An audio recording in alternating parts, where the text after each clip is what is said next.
Right now, you are wearing clothes. You probably put them on without thinking. You chose a color, maybe checked the weather, and moved on with your day. It felt completely ordinary. But clothing is one of the strangest behaviors any animal has ever developed.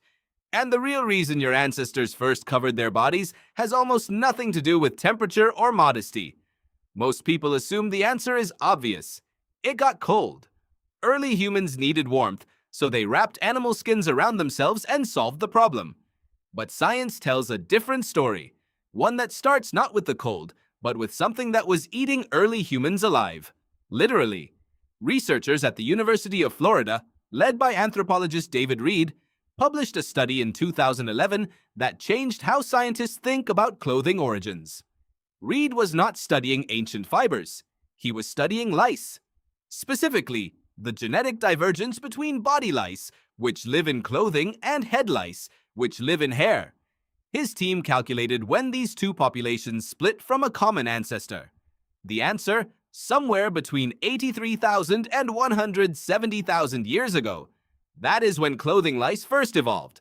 And lice can only live in clothing if clothing exists. That number matters. Modern humans only left Africa roughly 60,000 to 70,000 years ago. Clothing predates that migration. Your ancestors were already wearing something before they ever encountered a proper winter. So cold weather cannot be the full story. In 2003, evolutionary biologist Mark Pagel and anthropologist Walter Bodmer proposed a different explanation. Early humans lost their body hair as a defense against ectoparasites, ticks, fleas, mites, creatures that thrive in thick fur. As humans became more social, sharing sleeping spaces, the parasite load was immense. Bare skin reduced that risk, but it created a new problem: exposure. Clothing, in this reading, was not a replacement for fur in a cold world. It was a replacement for fur in a warm one, something you could take off, shake out, and discard if infested. Your first piece of clothing may have been a pest control device, but it did not stay that way. Once humans had clothing, it became a signal. Anthropologist Joanna Ostapkovich has shown that covering and adorning the body is inseparable from communication. At Sibidu Cave in South Africa, researchers found processed plant fibers dating back roughly 77,000 years alongside ochre, the red pigment used across the ancient world for body decoration.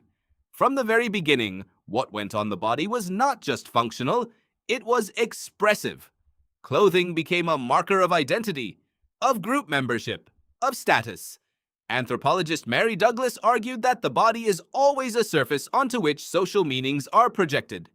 Clothing made hierarchy and belonging visible at a glance. Your ancestors used clothing to sort themselves, and that ancient sorting logic is still running in your brain. Think about the last time you judged someone before they said a word, based only on what they were wearing. That response is not shallow. It is tens of thousands of years old. And then there is the final twist. Psychologist Hajo Adam at Northwestern University found in 2012 that clothing does not just change how others see you. It changes how you think. Participants who wore a white coat described as a doctor's coat made fewer errors on attention tasks than those wearing the same coat described as a painter's smock. Same garment, different meaning, different mind. What you put on changes what happens inside you. Getting dressed is not maintenance, it is self-construction. And the feeling that your body is something to be covered, that was constructed too, gradually. Over tens of thousands of years of living inside the system that clothing created. You started this morning getting dressed because it felt ordinary.